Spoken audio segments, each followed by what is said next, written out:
Okay, folks, check it out. Listen, I'm gonna do something a little bit non-traditional, right? I'm gonna do a barbecue pot roast. So now you guys can put this on top of mashed potatoes and gravy and everything else, you know what I mean? But we just gonna put a little twist on it, so let's get it. Okay, so you know how like I always show my ingredients. Check this one out. You wanna talk about a lack of ingredients? We got a chuck roast right here. Listen, now that's sea salt right there. You guys can use sea salt or kosher salt, you know, a coarse grind, right? We got black pepper. Now these right here, this is for myself because I'm gonna serve these with that on a plate, right? But when I say barbecue, look, I'm using my barbecue sauce right here. If you guys don't have none of this right here, use your, you know, whatever your favorite barbecue sauce is, but watch how this is and watch this glaze. Okay, so look, the first thing we're gonna do is we're gonna go ahead and get some heat in the pan, right? So you guys gonna need a little extra virgin olive oil. Now you guys know that I use the infused, right? So that's where we can start off with like using quality, you know, products. So I'm gonna go ahead and add myself a couple of tablespoons in here, right? We wanna get this nice and hot. And what we're gonna do is we're gonna, you know, put a little color on there. So as we building up our heat in our Dutch oven, right?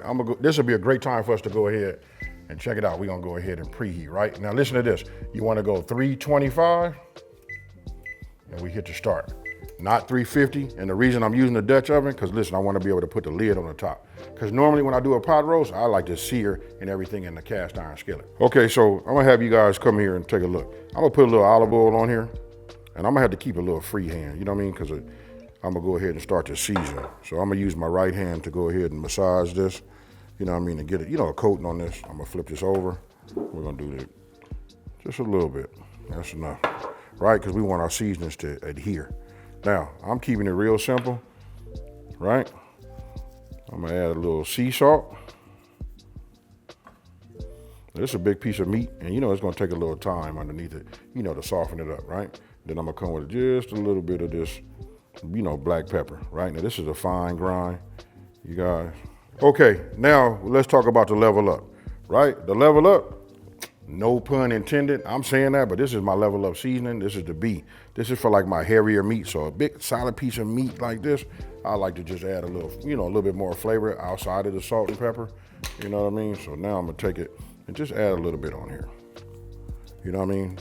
Now, when you have a big piece of meat like this, a big solid piece of meat, it only takes, I mean, it will take a lot of seasoning, you know, to get in there. Now, best practices would be to go ahead and, you know, once you season it, to give it a little time to marinate, right? You know, that would be great. And if you really have some real truth thought about it, you can like marinate overnight. Let it, you know, sink deep in there, you know? But this right here, this would be good for what we're doing right here, because we're gonna go ahead, you'll see. Wait till I can get that barbecue sauce in here. All right, so now we up to temp. We got our oven, you know, coming up to temp also. So listen, you just take your roast, and you want to be careful when you put it down, right? Just so that it don't tear. That's why I held it with both.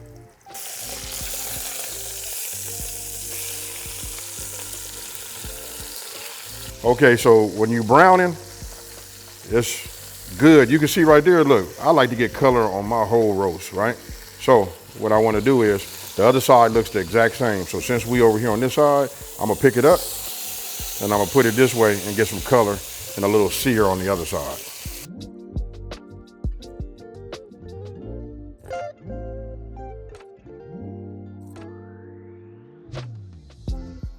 Okay, so after you brown all of the sides, you know what I mean? I'm gonna go ahead and lay this down like this. I do want to give you guys a reminder that don't forget this full ingredient list and other recipes too is on my website. That's smokinandgrillin.ab.com, and that's WITAB.com.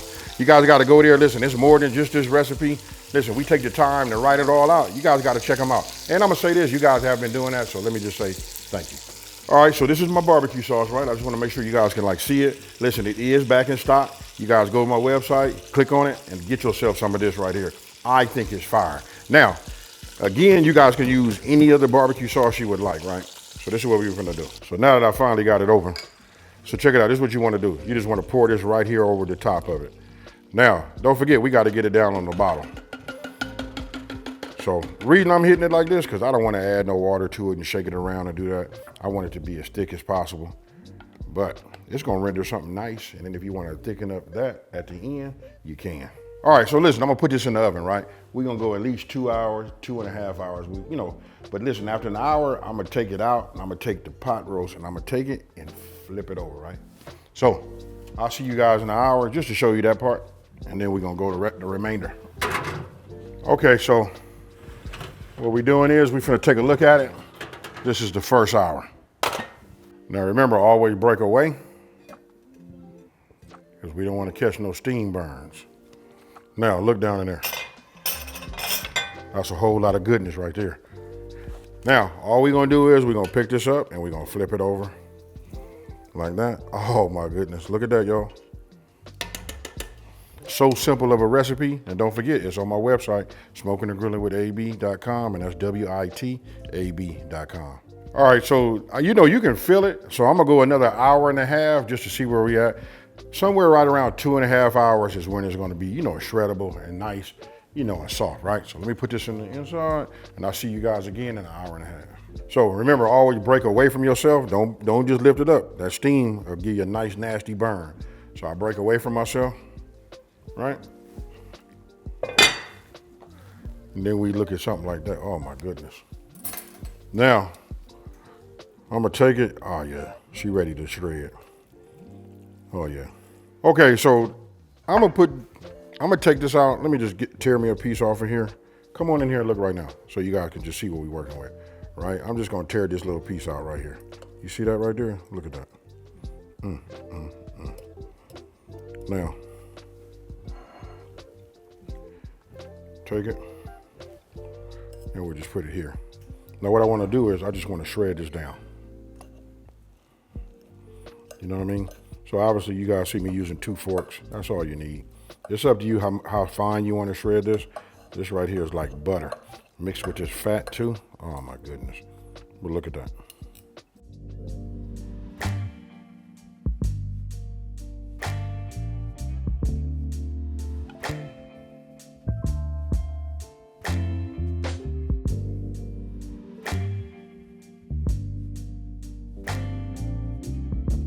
All right, folks, so look, I got it plated up, and if you look right around here, I've been eating some of this. I got me a fresh fork, but anyway, this right here is like super good. Now, I want you guys to take heed to this. Don't make your meat mushy. When it becomes, shreddable, that's good. If you want to go a little further, okay. But some of you guys like to have meat that like fall off the bone, or you want this to shred itself, and there is a fine line between good meat and shredded meat, right? So I'm gonna take this, because I got a little bit of that dark barbecue sauce. And to be honest with you, look at that right there. Yes, sir. Cheers, y'all.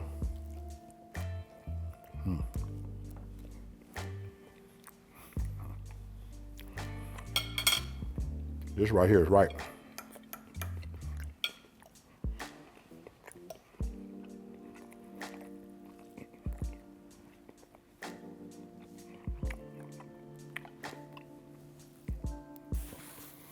I don't know about y'all, but I'm about to enjoy this one. Now, I want you guys to tell me down in the comment section below, what would you do or what would you add to this to make it your own, right? Would you add, I guess I could have did, asparagus wrapped in bacon or something like that.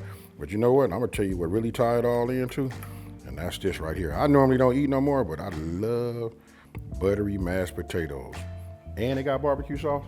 Now, if you're new to my channel, let me just take this time to say, hey, thank you for watching this video. Don't forget to like, smash that subscribe button, and tell everybody out there, listen, there's a channel out here that's simplifying these recipes and taking the mystery out of cooking. This is my time of the year, folks. I love making dishes like this, and guess what, folks? I'm out. Peace.